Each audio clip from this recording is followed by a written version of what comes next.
मैं 12 महीने श्याम बाबा के आशीर्वाद से कभी चप्पल क्या सॉक्स भी नहीं पहनती। शायद मुझे ये शक्ति मैंने हनुमान जी ने भरी है। ना मैंने और आपने किसी ने किशन जी देखे ना आज तक मीरा देखी है, लेकिन हाँ मैंने एक चीज़ देखी कि मैंने मीरा का एक पोस्ट देखा। उसमें मीरा अपने एक हाथ में करताल बजाती है और एक हाथ में एक तारा। और आज हमारी किस्मत अच्छी कि मैं कलयुग में पैदा हुई हूँ। मेरे इष्ट देव श्याम बाबा हैं, मेरा नाम उनके साथ मैच होता है। श्याम जी की आरती।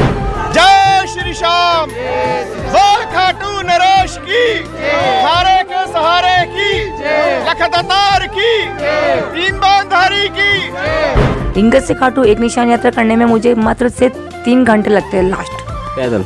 हाँ, तो मैंने सोचा क्यों ना दिन में 2 बार यात्रा की जाए, जब बाबा 2 बार दरबार लगाता है, लंच के बाद भी और लंच के पहले भी। और यही हर ऑफिस और स्कूल का असूल होता है। सुनने में आप सरकारी नौकरी में भी थे, तो फिर छोड़नी क्यों पड़ी? देखिए ये भी आज एक नौकरी है। वो सरकारी में अगर मैं एक डिस्ट्रिक्ट डिपार्टमेंट में होती तो वहाँ एक सीमित जगह वो रहती। अगर आप एक डॉक्टर हैं तो आपसे बड़ा डॉक्टर जयपुर में, दिल्ली में, फिर आगे लंदन में बैठा है। लेकिन आज मैं उस अधिकारी के सानिध्य में काम कर रही हूँ जहाँ सारे अधिकारी आके झुकते हैं।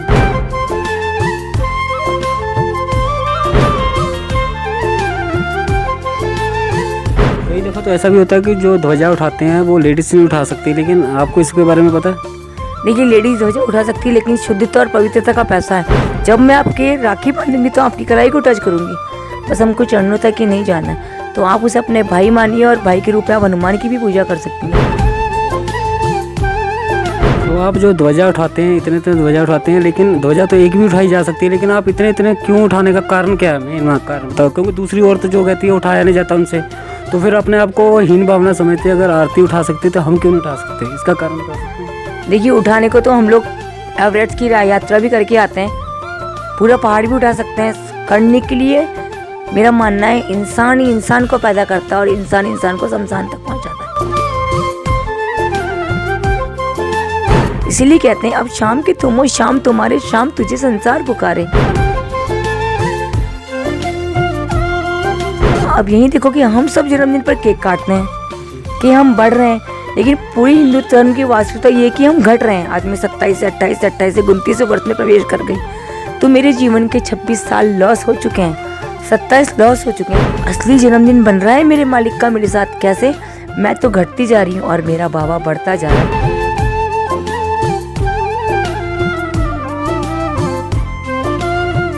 मुझको कबूल तेरी नगरी में रहना, लेकिन भर जाए दिल न तेरा, कहीं तू बदल न जाए।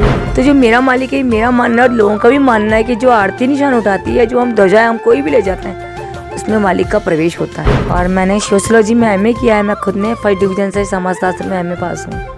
RSCT कोर्स किया, अस्पताल में OPD संभाली है।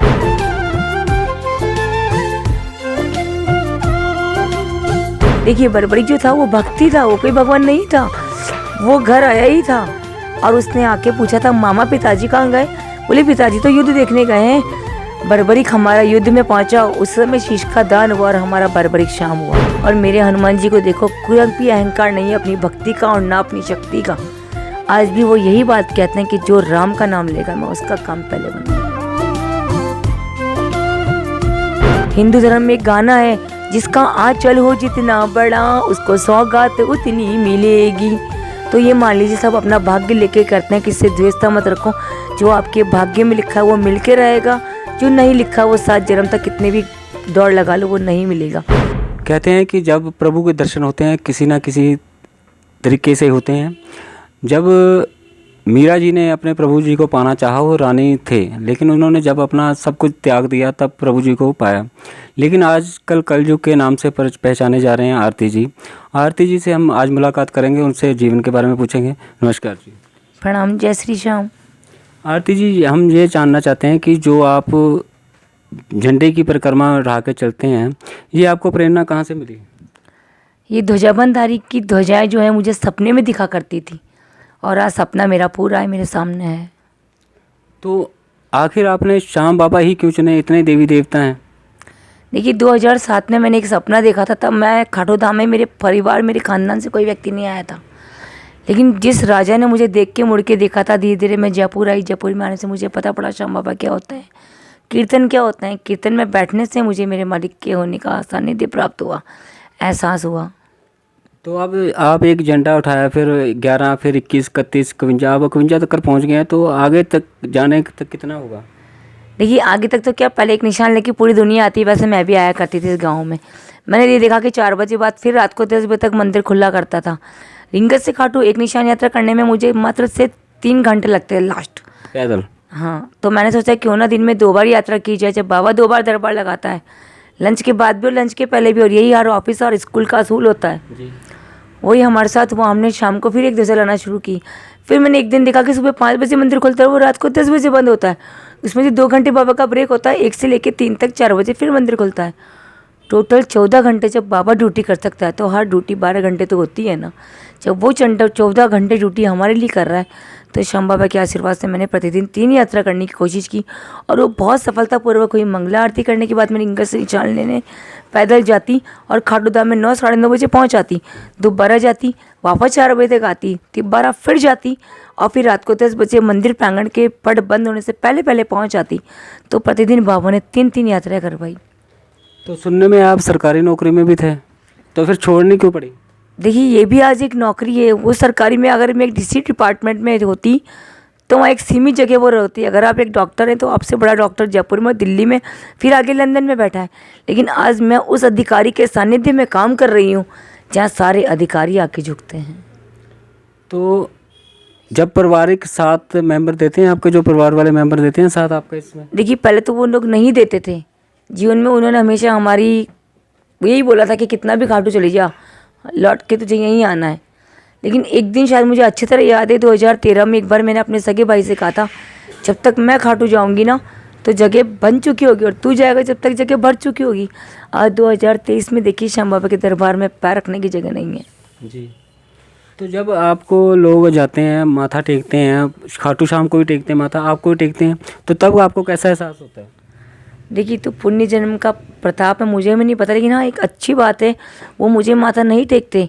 आपकी आरती के पास ना तो छत है, ना कोई धन दौलत है, ना कुछ भी नहीं है, लेकिन शायद वो मेरे कर्म को माथा टेकते हैं।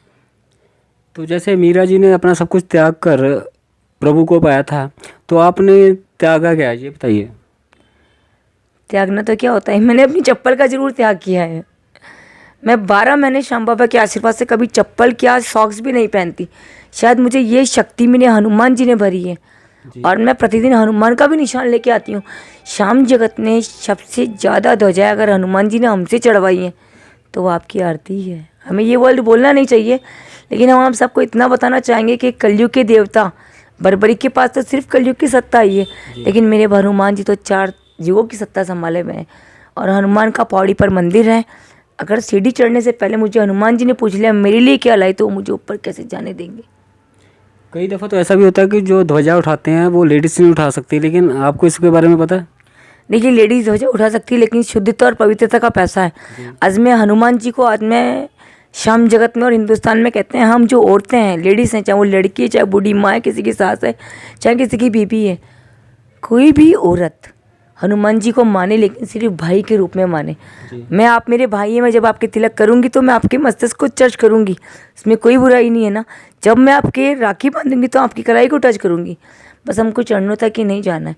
तो आप उसे अपने भाई मानिए, और भाई के रूप में आप हनुमान की भी पूजा कर सकती हैं। और लेडीज़ ध्वजा उठाए लेकिन शुद्धता से, क्योंकि एक बात का ध्यान रखें, सभी लेडीज़ हैं, बाल ब्रह्मचारी हैं, दोनों देवता, दोनों बच्चे। मेरा मानना है कलयुग के अंदर कलयुग की सत्ता चला रहे हैं, और दोनों भक्त हैं। देखिए बर्बरी जो था वो भक्ति था, वो कोई भगवान नहीं था। वो घर आया ही था, और उसने आके पूछा था मामा पिताजी कहाँ गए?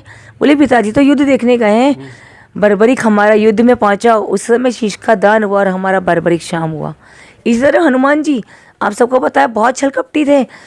सारे पंडितों की कभी वस्त्र छुपा देते, कभी उनको यज्ञ को खराब कर देते। एक माँ ने बुलाया और एक हाथ में लड्डू दिया और बोले तुम्हारी सेवा तो राम के चरणों में लिखी है। और उसी दिन से देखी शंकर रूप सुमन का अवतार लिया, और अयोध्या में गए, बंदर बन के कितना नाचे के राम जी उसे रख ले, और आज देख लिए राम जी ने रखा है।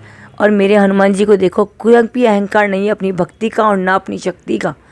आज भी वो यही बात कहते हैं कि जो राम का नाम लेगा मैं उसका काम पहले बनाऊंगा। तो आप जो ध्वजा उठाते हैं, इतने इतने ध्वजा उठाते हैं, लेकिन ध्वजा तो एक भी उठाई जा सकती है, लेकिन आप इतने इतने क्यों उठाने का कारण क्या है? मेन कारण बताओ। क्योंकि दूसरी औरत जो कहती है उठाया नहीं जाता उनसे, तो फिर अपने आप को हीन भावना समझते हैं। अगर आरती उठा सकती तो हम क्यों नहीं उठा सकते? इसका कारण बता सकते हैं? देखिए, उठाने को तो हम लोग एवरेस्ट की यात्रा भी करके आते हैं, पूरा पहाड़ भी उठा सकते हैं। करने के लिए मेरा मानना है इंसान ही इंसान को पैदा करता है और इंसान इंसान को शमशान तक पहुंचाता है। सारे काम, ये जो मूर्ति को जो आप रचना कर रहे हैं, सारी मूर्ति तो प्रकट नहीं है ना, आदमी ही ईश्वर की रचना करता है। हम सब हमारे कर्मों पे डिपेंड है। तो इतनी ध्वजा उठाने का मतलब ये है कि मैं खाटू धाम आई, मुझे धीरे धीरे ये पता पड़ा कि पूरे साल में 2 बार तो यहाँ भीड़ लगनी है। अब तो प्रतिदिन लगती है। पहले दो दिन खाटू धाम में हुआ करते थे, एक तो जन्म का और एक शीश के दान का। अब आप सब देखिए कि जब मालिक का जन्म हो गया, धरती पर अवतार हो गया, तो हमारा सब कुछ अच्छा होने वाला है। और जिस दिन शीश का दान हुआ था, उस दिन हमारे बर्बरिक ने को श्री किशन जी ने उनकी सत्ता संभला दी थी कि आज से कलयुग तुम संभालोगे। इसीलिए कहते हैं अब शाम के तुम हो, शाम तुम्हारे, शाम तुझे संसार पुकारे। तो मैंने जन्मदिन के दिन देखा, अब यहीं देखो कि हम सब जन्मदिन पर केक काटते हैं कि हम बढ़ रहे हैं, लेकिन पूरी हिंदू धर्म की वास्तविकता ये है कि हम घट रहे हैं। आज मैं 27 से 28 से 28 से 29 वर्ष में प्रवेश कर गई, तो मेरे जीवन के 26 साल लॉस हो चुके हैं, 27 लॉस हो चुके हैं। लेकिन वाकई मेरी किस्मत अच्छी मानिए कि मेरे बाबा का बर्थडे बनाती हूँ मैं। ये जो हर साल मैं प्रतिदिन निशान यात्रा करती हूँ, लेकिन ये जो 100 निशानों की यात्रा है, ये मैं हर साल स्पेशल करती हूँ। 2015 में हमने 11 निशान चढ़ाए 100 दिन के लिए। जन्म पे शुरू किया और शीश के दान तक हमारे 1100 निशान खाटू धाम में आ गए।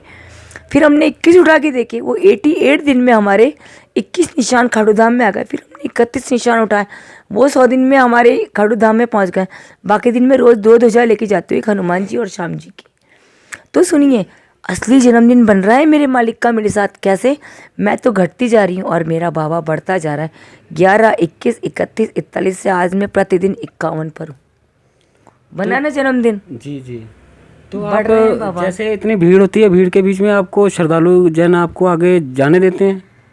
देखिए, श्याम भक्त होते हैं ना, मैं इतना जानती हूँ, सारे ऑफिस का एक अर्थ निकलता है कि अधिकारी को अधिकारी के होने का पता होता है। तो जो मेरा मालिक है, मेरा मानना और लोगों का भी मानना है कि जो आरती निशान उठाती है, जो हम ध्वजा हम कोई भी ले जाते हैं, उसमें मालिक का प्रवेश होता है।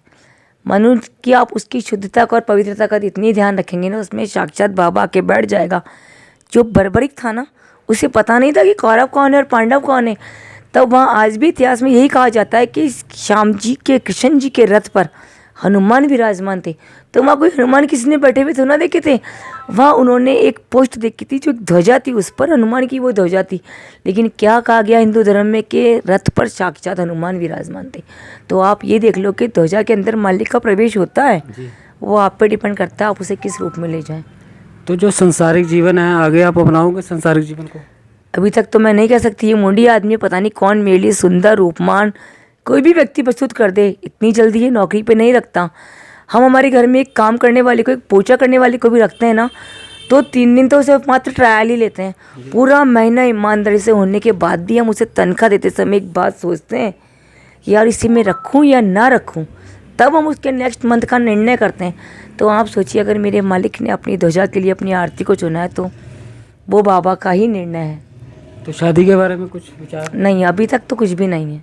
कहने का मतलब हो सकता है आगे जाकर? मैं नहीं मानती। मैंने बोला ना, ये मोंडी आदमी ये लीला यही रचेगा।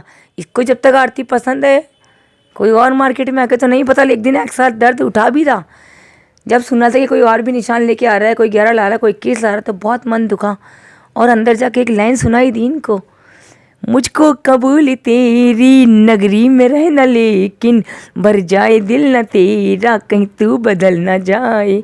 और वहाँ मूर्ति से आवाज़ आई, अगर लड़की तू ही बदल गई तो। और ये बात भी सत्य है, हिंदू धर्म में देवी देवता कभी नहीं बदलते। उनका हाथ हमेशा देने के लिए बचा, याचक ही बदल जाता है लेने के बाद। आरती, कुछ अपने परिवार के बारे में बताइए दर्शकों को। पापा मम्मी हैं, पापा जी कोर्ट में एपीपी के पद पर हैं, और 3 भाई हैं, छोटी बहन है। 2 भाई, तीनों भाई अपनी अपनी सर्विस करते हैं। तो कभी उनका बुलावा नहीं आया कि घर पे आ जाओ? नहीं आया था, और अब नहीं जाती। और मैंने सोशियोलॉजी में एमए किया है, मैं खुद ने 1st डिवीज़न से समाजशास्त्र में एमए पास हूँ। RSCRT कोर्स किया, अस्पताल में ओपीडी संभाली है। तो लेकिन अब अपना जिस पूरा जीवन जो है प्रभु जी के चरणों में आपने डाला। बस यही एक जीवन का सपना है कि श्याम बाबा की जो मंदिर की शुरुआत है सुबह सुबह आरती से होती है, उनका शयन आरती के बाद हो जाता है। तो बाबा अगर इस आरती की शुरुआत आपने की है तो इस आरती का एंड भी आपके हाथों ही होना चाहिए। हमारे दर्शकों को कुछ कहना चाहेंगे आप? बस इतना कहूँगी कि किसी के साथ छल कपट मत करो। हिंदू धर्म में एक गाना है, जिसका आंचल हो जितना बड़ा उसको सौगात उतनी मिलेगी। तो ये मान लीजिए सब अपना भाग्य लेके करते हैं, किससे द्वेषता मत रखो। जो आपके भाग्य में लिखा है वो मिल के रहेगा, जो नहीं लिखा वो 7 जन्म तक कितने भी दौड़ लगा लो वो नहीं मिलेगा। तो किसी के साथ छल कपट मत करो, पवित्रता का जितना चाहते हो पवित्रता का अनुसरण करो, मेरा मालिक हमेशा आपके साथ रहेगा और रहता ही है। तो जो कलयुग की मीरा का नाम दिया गया, सबसे पहले आपको पता है किसने नाम दिया आपको? देखिए, मैं 2018 में आपके इसी पंजाब ज़िले में फिरोजपुर में आई थी। वहाँ के न्यूज़ चैनल में और अखबारों में छपा था कि अगर इस लड़की को कलयुग की मीरा कही जाए तो कोई अतिशयोक्ति नहीं होगी। उसके बाद हम पर इतनी बड़ी कृपा हुई कि हमारी कहीं भी पोस्टर बैनर छपता है तो लोग हमें इसी रूप में देखते हैं और कलयुग की मीरा शब्द कहते हैं। छोड़िए मीरा को, ना मैंने और आपने किसी ने किशन जी देखे हैं ना आज तक मीरा देखी है, लेकिन हाँ मैंने एक चीज़ देखी कि मैंने मीरा का एक पोस्ट देखा।